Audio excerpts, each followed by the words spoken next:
Dawson Rider Wiki. Hey YouTube, Dawson Rider here. This is going to be my review for the Power Rangers comic Ranger Slayer one-shot. This is kind of a solo, one-off issue that was released for Free Comic Book Day that's sort of supposed to lead us into her little solo mini-series that's upcoming. I was a little bit initially confused because some of the language in the initial release made me think it was just a re-release of her little origin story of how she became Ranger Slayer, which was in Go-Go, but this is not that same story. It's a story that's kind of bridging the gap here, and it's overall pretty solid. Let's talk about it. So we start with her coming back from her journey from Beyond the Grid and from helping a necessary evil. At least I'm pretty sure. I was a little confused initially, thinking like, is this right after Beyond the Grid and before she helped out Necessary Evil? But I'm pretty sure it's her coming back from issue 50 of the main Power Rangers comic, because at the end of that she's like, I have to face my mistakes. I don't know why she sounds like Batman, but she had to face her mistakes. So she's back in the world of the coinless, lying in a field. She happens upon some Ranger sentries corralling some citizens. I don't know why I said corralling. When all of a sudden these weird, like, zombie mmpr Reds are attacking, and she helps defeat them, and you don't know what's going on with that exactly yet.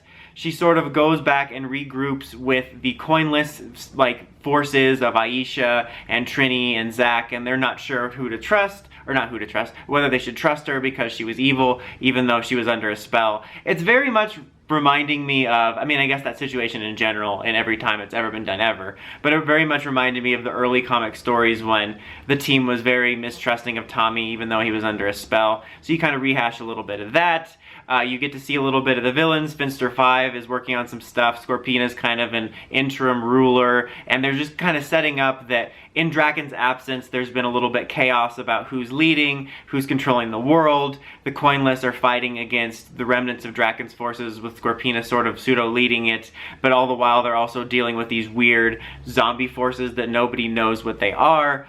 Ranger Slayer eventually gets them to agree to work with her to stop this threat because Bulk stands up for her, which is kind of a cool moment. And then they raid, like, the base where all this is happening, which is the command center, the former command center in the coinless world, and they attack it, and it turns out who's behind this is a zombie spirit, Rita, and she was very much giving me like Palpatine Rise of Skywalker vibes for whatever reason, just because it's like this old enemy that's now kind of like this ghoul version. She's like, at last I made Snoke, and then Ranger Slayer's like, who the fork is Snoke?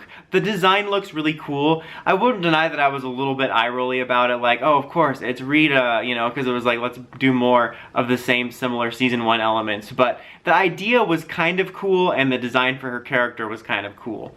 But anyway, you come to find out that it was actually Trini that accidentally awoke Rita, because there was so much trouble going on that she thought that she could use Rita to help her save everything, because Zordon had always once said there was good in Rita, because, you know, I mean, we know in both timelines, or not in both, but in the main timeline she becomes Mystic Mother, and there was good there, and in this one, in the Boom universe, there's all kinds of backstory about Rita not being pure evil. So she kind of goes off of like, Zordon said she was good, I thought maybe I could help, but basically it went out of control, and she started making these zombie forces, and it creates kind of a moment of mistrust with Trini when they're back at the base, and all that stuff, and they're all kind of laughing about how, like, you know, if Zordon could see us now, arguing about all this.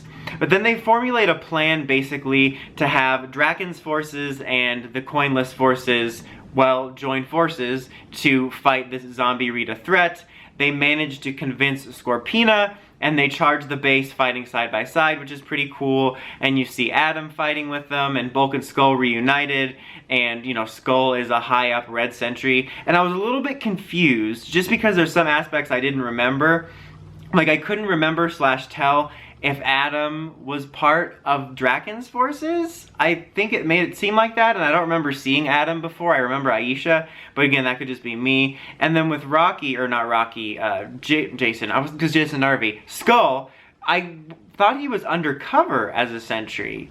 So I was a little bit confused. I probably should have brushed up on it, but it's been a while since I remember the coinless politics. But they all fight together to fight this Rita threat, and they ultimately wind up stopping her when Trini is able to break her staff and just stop the whole thing. And they create, because she's also creating these like resurrected monster versions, and she creates like a big babu earlier that destroys the Grave Zord, so they need another new Zord. And Finster 5 creates like a weird Lord Zed Dragon Zord hybrid thingy. And honestly, it's probably one of my more least favorite original Zord designs we've gotten in the series. Like, I was expecting something a little bit cooler, but that happens. But after they destroy the threat, they kind of go back to being at each other's throats, even though they work together. And there was like a moment where I think it was Trini, like, risked herself to save Scorpina. And they look like they're gonna go back to warring, but then they sort of come to this decision like, well, Ranger Slayer is sort of Drakkon's heir apparent, and like not everybody knows the details around the brainwashing, or they don't care, but she would be kind of the perfect person to unite everybody because she's kind of got a foot in both camps and people would follow her. So they decide to have Ranger Slayer sort of take the lead as the new leader and try to get everybody to work together and try to lead this world into rebuilding itself. And she gets this cool new costume form that's kind of got like a golden armor to it, which is reminiscent of Drakkon's in a way, which I think it looks pretty cool. I dig it a lot, and I hope we get a figure of it because we have like the Ranger Slayer mold. That would be awesome. We didn't get Ranger Slayer's head, like the human head, in the figure release, so I'm hoping if they do this sort of like regal version of her, that we get her head sculpt of the human, because I was thinking, especially in this issue, how often Ranger Slayer fights without her helmet. Like her with her haircut, with her Karen haircut, is almost the exact, or is almost like as iconic as the suit itself. So I'm still surprised they didn't do a civilian head with it, so I hope that happens.